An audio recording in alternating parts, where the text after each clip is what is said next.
by Jan Kubu, a brilliant Guyanese writer. And he writes this chapter on Louise Langdon, who was Malcolm's mother. When you read the autobiography of Malcolm X, when you are exposed to his mother, Louise Little, you're exposed to a woman that is on the edge. You're exposed to a woman who seems indecisive, a woman who is very emotional, a woman who eventually is put into a mental health clinic, mental health hospital, and remains there. No one ever tells you that she gets out and didn't die until 1991. She was an elder woman. She lived long enough that Malcolm was already deceased, long after she lived with her daughter. No one ever talks about this Louise. No one ever talks about the Louise that was a brilliant woman who migrated from Grenada to Canada and met her husband in Montreal. They both were Garveyites. She was brought up by her uncle and lived in Montreal and went through from living in Grenada in the Caribbean to Canada and the changes that she would go through as this woman in Montreal and how Canada would treat a black woman from the Caribbean. Louise was a very intelligent woman, very well written, and she was very much a writer. She wrote, very intelligent.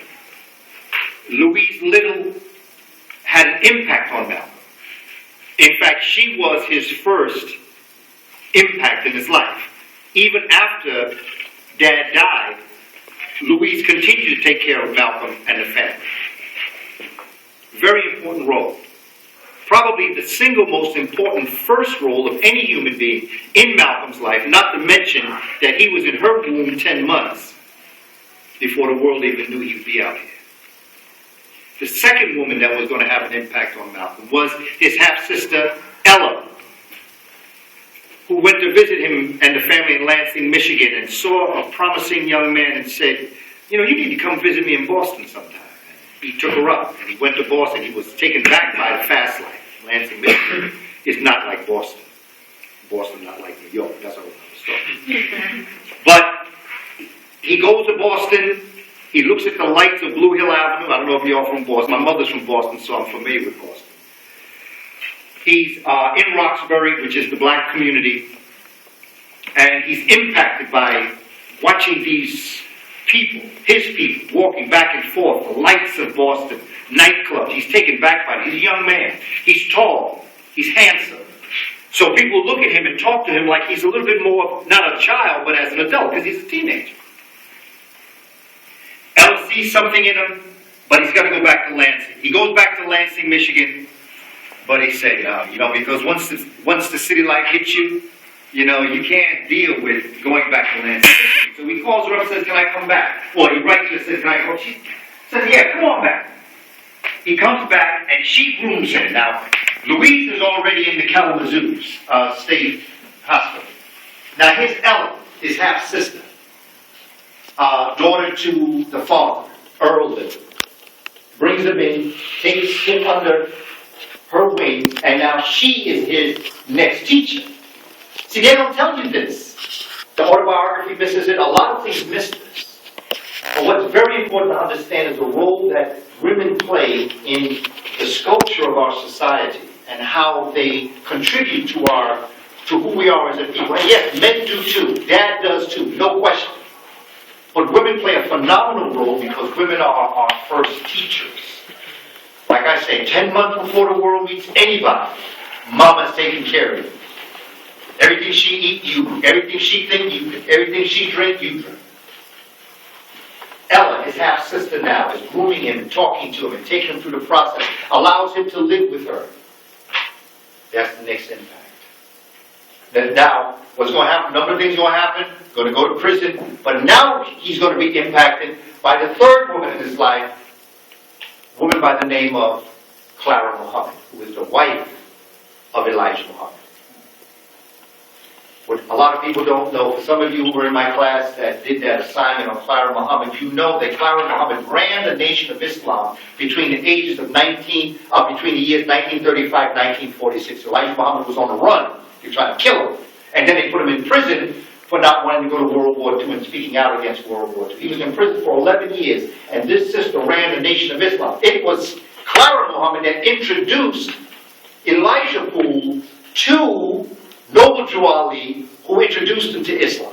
It wasn't Farad Muhammad, no matter what they may tell you. It was Noble Drew Ali who developed the Moorish Science Temple.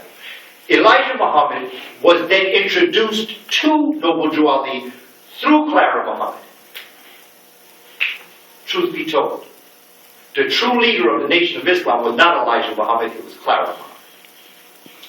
I'm talking history now. See, now I'm dropping this like Malcolm would drop this on us. I'm not saying what we want to hear, I'm telling you what we need to hear. And that's what I admired Malcolm for, because he hit you straight up with the truth so you could understand it, and it made sense to you. The next woman that would impact Malcolm in a most powerful way would be Betty Shabazz, his wife, who he married. And then he would have 6 children, 6 girls, 2 he would never know because he was assassinated when the twins were being born. So he had 4 girls in his life. So Malcolm was surrounded by women. So much of his life was grounded in that nurturing, and that same nurturing that he received from women and men, he gave to us as a community. So that as Jada was speaking of the thought that she'd like to leave with you as it relates to black nationalism and what that represents, self-determination, second day of Kwanzaa, Kujichagulia, that's what Malcolm represents. And so we look at black nationalism, but we also look at what Jay was talking about our youth. And one of the things that I've done and I continue to do is to visit various houses of incarceration, whether it's Rikers Island, whether it's Harlem Valley Secure Center in Wingate, New York, whether it's the prison industrial system in Baltimore or in Compton. I visit people who are incarcerated because I know that some of the finest minds that exist are in prison. And long before they ever go to prison, they were in our special ed classes in the Bronx and in Brooklyn and in Harlem, South Side of Chicago. I did a rite of passage program for the young brothers, because you know they have a high school in Rikers Island. And they asked me if I would help them develop a rite of passage program for the young brothers who were incarcerated in Rikers Island. And what I did was I decided that I was going to develop it along a certain line that people would see, because rite of passage programs have their place, but when you're incarcerated, the program has to be a little bit different. It can't be the way it would be like in the church. I do rite of passage program in Abyssinia Baptist Church called the Blue Nile program, but the way I would do it in the Blue Nile program in a church is not the way I would do it in Rikers Island High School. Okay. One of the first things that you have to realize is that the 13th Amendment, no matter what they may tell you, the Constitution of the United States was not abolished. It still exists. And if you read the Constitution, it will say, see, I have 2 Constitutions. And I carry them in a plastic bag. I don't leave home without them. In fact, one of the reasons why they stopped me from going to Rikers Island is because I used to teach the brothers in particular, but I visit the Rose Single Wing, the sisters too. I used to teach them about the Constitution. And one of the first things that I would do is I would go to the 13th Amendment. See, this is the regular Constitution of the United States. This is a Constitution in African-American context. See, this belongs to peoples of European descent. This belongs to African-American people, Latino people. This is the one we got to know. We got to know this one too. But this is the one we're going to pay the price for when everything is down. Did you have a question, brother? Yeah, where do you buy that? Yeah. This one I bought in a black bookstore, but you can get this online, brother. In fact, I'll share this on because they looked this up. It's called the Law and Policy Groups. There's a phone number here that I'll make sure that you get. Yes, brother. So what's the difference? The difference is the fact that this is how peoples of European descent. See, this is what the Patriot Act destroyed. This This one never had to be destroyed because black folk have never been regarded by the Constitution. Just look at Trayvon Martin. You'll see. The Constitution was destroyed. They didn't follow nothing that the Constitution talks about. You see? They gave more rights to that young man that shot up that movie house in Aurora than they did to Trayvon Martin, who was murdered. Okay? Make no mistake about it. Understand where we are as a people. But you got to go back to nationalism and who we are. Remember Malcolm in this? See, what I want you to do when you're looking at Malcolm, I want you to look at how he can come at the people who are questioning him. He knows what he's talking about. You see, he has studied his case. And when he comes at you, the one thing about Malcolm that I talk about psychologically is that when people ask the question of Malcolm, Malcolm would answer, he would be able to foresee the third question that was going to be asked. He would answer the third question. So he would have answered the first question, the second question, and the third question. And when that happened, it left the questioner, the reporter, in a gaze because he said, wait a minute, but I didn't even ask the second question yet. I was going to get to it. And when that lull in the conversation would occur, Malcolm would spit off all the information that he wanted folk to hear him say. This is the genius of Malcolm. But this is the genius of someone who studies. See, you got to know your history. You got to know who you are. If we go out here and we get all emotional with our conversation, that ain't going to work. You got to be scientific in your approach. You have to, and when I say scientific, I mean thinking from the hypothesis to your conclusion and all the things in between to get to the point that you need to get to. That's why people don't invite me on panel discussions. and the reason why they don't invite me is because I'm not emotional. See, when you get emotional, people can control you because emotions can be controlled. But when you're scientific, nobody can control you. When Malcolm backtracked why he wasn't going to tell that man his last name, he had an answer every time because he dealt with it scientifically. He didn't deal with it emotionally. Well, I don't like to talk about it. Well, I don't want to talk. He didn't say it. He said, I don't know. He said, well, your supposed last name. He said, I've never recognized it. He said, well, how about your father? Well, I don't think he did either. You see, it was all science. And once you get to, and this goes for anything in your life, not just culture, not just things, anything in your life, you've got to study. This is why another thing I think that Jada was talking about the information and the education. I think Jay touched on it too. The education and the information, and Kamoy was talking about the information and the education you get may not be in this setting. But getting your bachelor's degree is your passport that you need in order to get to that next level. The reason why I could sit and stand in front of our children and teach them was not because I had information. It was because I sat in the classroom and got a bachelor's degree. I took the license to become a teacher. It had nothing to do with what I know. Some of the most brilliant minds I've ever known, John Henry Clark, he never got out the 7th grade. He was self-taught. So that what I'm trying to explain to you is in understanding Malcolm, you've got to study. You've got to know what you're talking about. You can't come off emotional with people. And when people can get you emotional, they can control the conversation. When you can't, let me give you a scientific point, then we're going to wrap it up. When I've been on panel discussions before, what they will always do is that they will always give someone the first conversation. What do you think about it? Okay. And then they'll come to me and they'll say, what do you think about what he said? I say, well, that's not the point. The point is not how I feel about what he said. The point is about me answering the question you asked him. So when if I should fall into the trap of answering my feelings towards him, from that point on, the entire conversation is centered around what he said and not what I think. So I demand the right to express my opinion about what you just said and not deal with what he said. Psychologically, this is how they pull you into these conversations. So now you know why they don't invite me to these kinds of things no more. Because I've studied Malcolm and I've studied other great speakers and thinkers, and that's what you have to do. And I'm speaking not just culture, in life in general. Maybe no difference what your cultural background is, no matter what your gender is. You've got to be able to know the information. You've got to have the right to the degree. If you want to go to Ghana, you go to Kennedy Airport, at least. I'm going to use Kennedy.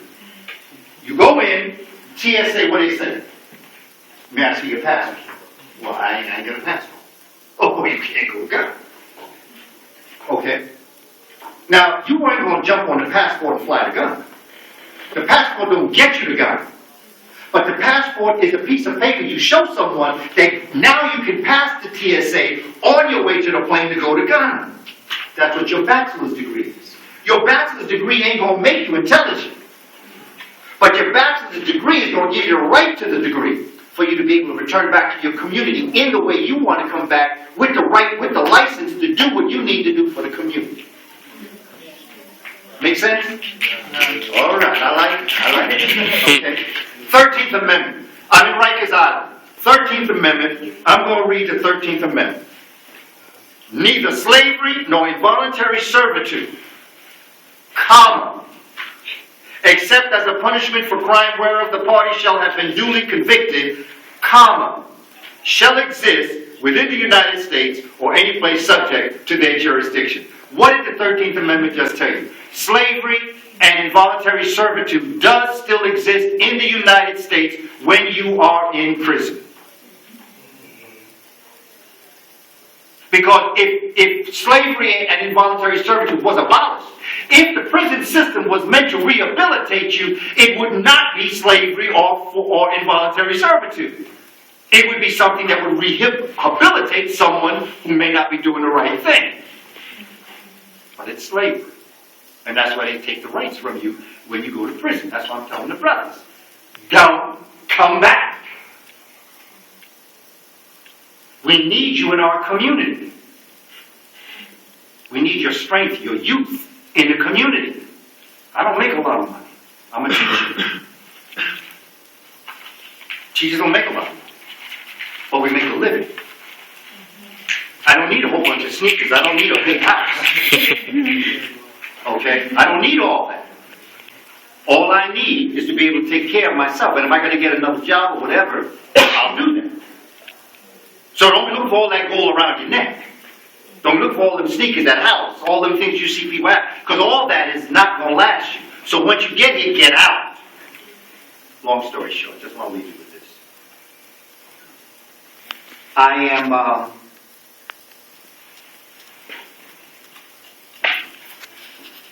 in the chapel, looking out at all these young, handsome brothers, strong, vibrant, high school brothers. And they're sitting in the chapel. We got the rites of passage program going on. Part of the program was a young brother whose job it was to sing a song. And sang it. I got to tell you, he didn't sound like R. Kelly. But it wasn't the sadness of his voice that he transported me back to a plantation. Okay? Y'all can hear this? Let's start off.